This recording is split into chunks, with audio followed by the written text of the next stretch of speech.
Welcome to ASTRALX Deep Dive. I'm your intuitive guide, Linearia. And I'm your cosmic strategist, Solarian. We bridge celestial wisdom with earthly rhythms. Unlock your modern path through ancestral stars.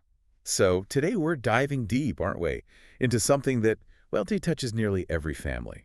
These invisible currents, power, inheritance, transformation, Mhm. stuff that often just stays unspoken. Exactly. And this is especially for you caregivers, maybe drowning in devotion's riptide, feeling that emotional weight. We want to discover those starlight insights, illuminating buried family power currents. As we descend into Pluto's 8th house crucible, where these, legacies of control can actually become portals to rebirth. It sounds intense, I know. It does. Sacred alchemists, we're asking. When does your family's unspoken power struggle start to poison love's well? Yeah, that's the core question. And how might Pluto's key this idea of deep transformation, how might that actually turn the poison into medicine? Okay, so let's unpack that. Where do we start? Well, let's begin with a really strong image our sources use. The phoenix. They call Pluto in the 8th house the phoenix in the family crucible. Oh, that's powerful. It immediately brings up that idea of rising from ashes, right? From intensity. Exactly. It sets the stage perfectly for what we're exploring. And it makes sense astrologically. Pluto, it governs those hidden things, doesn't it? Power, inheritance, death, rebirth, much like Hades in the myths ruling the underworld. Right, the unseen forces. Think about Persephone. Her descent into the underworld wasn't just about her. It forced her mother, Demeter, to face this immense grief, this loss of control. Ah, so the impact ripples outwards. Precisely. And our sources connect that directly to how 8th house Pluto tends to dig up generational secrets, things that have been buried, sometimes for a very long time. It's not just Greek myths either, is it? I was fascinated by the cross-cultural parallels. Me too. Like the Hindu Yama, lord of ancestral justice. That idea that past actions echo down the line. And the Celtic Morrigan, representing shape-shifting sovereignty. That speaks to how power itself can change form within a family, sometimes quite intensely. Yeah, it shows this isn't just a Western concept. It's like a universal human experience. So let's get into the astrological nuts and bolts. What are the core mechanics here with Pluto in the 8th? Okay, so Pluto itself fundamentally is about transformation, often through, well, breakdown and breakthrough, facing the deep stuff. In the 8th house. That's the zone of shared resources.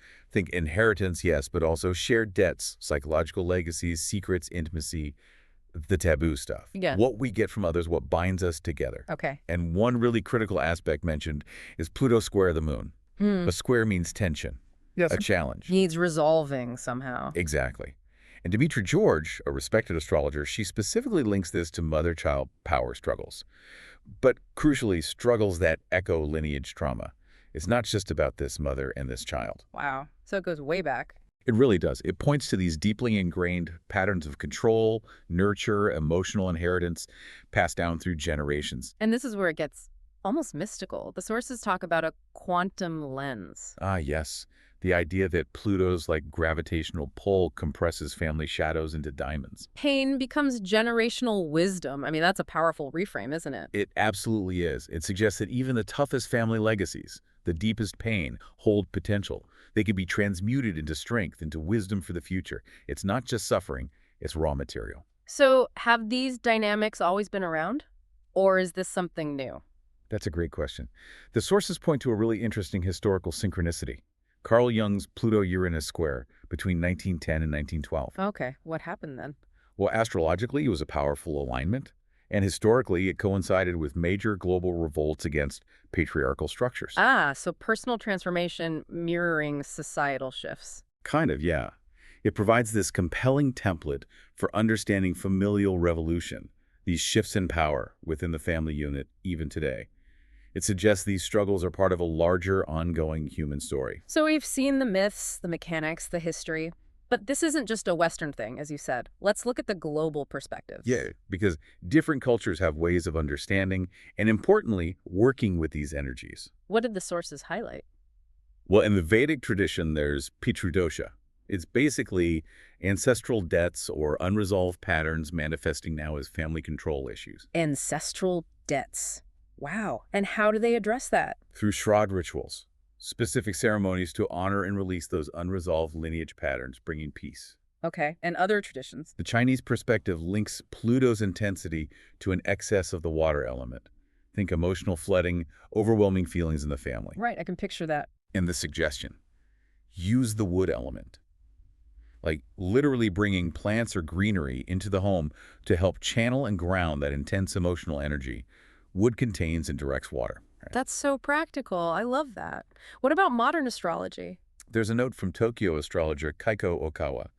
She observes that kids with Scorpio prominent in the 8th house often sense hidden family tensions. They're like little barometers for secrets. Oh, that makes sense. And her remedy. Shadow work journaling, a direct way for them to process what they're picking up on to make sense of those hidden currents. Okay, so we have these cultural views, psychological tools. What about the body? Does it show up physically? Absolutely. The sources stress the somatic and developmental layers. There's a direct quote. Gut clenching during money control debates. Pluto lives in the pelvic floor. Wow, so that feeling, that knot in your stomach, that's Pluto. It could be a direct signal, yeah. A visceral cue that these deep, potentially inherited power dynamics are being triggered in you. Your body remembers. So what can we do with that physical information? Well, it points to the value of grounding practices, root chakra stability drills, even just 5 minutes of grounding meditation before a difficult family talk or before dealing with shared finances. Stabilizing ourselves first. Exactly. And developmentally, there are key times these patterns surface, ages 7 to 14 around the first Saturn square. That's seen as a time when age-appropriate conversations about family power might begin. Gently introducing the concepts. But the real peak era for consciously breaking these inherited patterns, often around age 42. Why then specifically? That often coincides with the Pluto square Pluto transit, a major life passage demanding deep transformation and a reckoning with your roots, a time many people feel compelled to change those old family scripts. Okay, this is all incredibly insightful. But knowledge is one thing, application is another. How do we actually use this? Right, the sources give us some practical tools, some interactive elements, and a really helpful case study. Let's hear about them. What can people try? Well, there's a powerful journal prompt. Where does your family's unspoken power struggle live? Is it in grandma's will? A secret addiction? Something else? Identifying the specific location of the tension. Exactly. Yeah. And then the prompt asks you to write a letter Pluto would deliver to your 8-year-old self. Whoa, that sounds deep. Connecting with your inner child about these heavy themes. It's about understanding the roots, acknowledging the burdens maybe you took on unknowingly. It's symbolic, but could be really potent. I can see that. And the ritual. It's called an ancestral alchemy ceremony. It involves burning bay leaves and maybe photos or symbols representing that inherited pain. A literal release. Yeah. Then burying the ashes with basil seeds, symbolizing new growth from decay. And there's a chant. What was bound, I release. What remains, I transmute. What was bound, I release. What remains, I transmute. I like that. Very intentional. Very. And then there's the case study, which makes it super concrete. Okay, tell me about that. It features an Aries sun father with Pluto in the 8th, clashing with his Scorpio moon teenager over privacy. A classic control battle, right? Oh yeah, very relatable. What were the suggested remedies? Several things. Timing difficult talks during helpful astrological transits like Venus-Jupiter trines for more compassion. Using the stars strategically. Also, a somatic exercise called the power hand, clenching fists during tension, then consciously releasing while exhaling generational burdens, physically letting go. Connecting body and emotion. Exactly. And even putting black tourmaline on the Wi-Fi router. A modern take on boundaries, acknowledging tech as a new arena for these old Pluto power plays. Fascinating how it adapts. So looking ahead, Pluto's moving into Aquarius soon, between 2026 and 2044. What might that mean for families? Well, there's potential for positive change. The sources suggest families could use this transit to co-create things like ethical wills, digital legacies, moving toward shared empowerment, more transparency. That sounds hopeful. But the flip side? If the challenges aren't met consciously, we could see new conflicts, like crypto inheritance disputes causing major rifts, old power struggles finding new battlegrounds. Yeah, I can see that happening. And there's a specific transit alert for 2027, Pluto conjunct natal moon. That's highlighted as a potentially crucial time for therapy, especially around healing maternal lineage wounds, a window for deep work. Good to know. You know, it's striking how these themes pop up in culture too. What stood out to you there? Well, the mention of Encanto's Bruno is perfect, isn't it? Yeah. The exiled truth-teller whose difficult visions are key to healing the family's hidden fractures.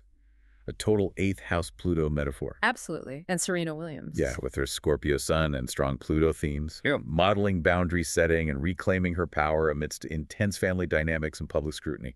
Real-world examples. It really helps to see it embodied. And finally, the sources mentioned a gender-inclusive framing. Yes, really important. Caregivers, mothers, fathers, non-binary elders with eighth house Pluto are often the family's alchemists.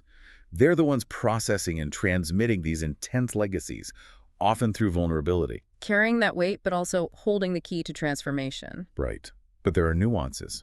Pluto-ruled fathers might default to controlling resources, maybe, while Liz Green suggests grandmothers might wield soft power through secrets. It's complex. Definitely not simple. It's a whole web of influence. As our cosmic journey through the eighth house concludes, it really comes back to shining a light, doesn't it? Shining a light on those hidden currents within our families.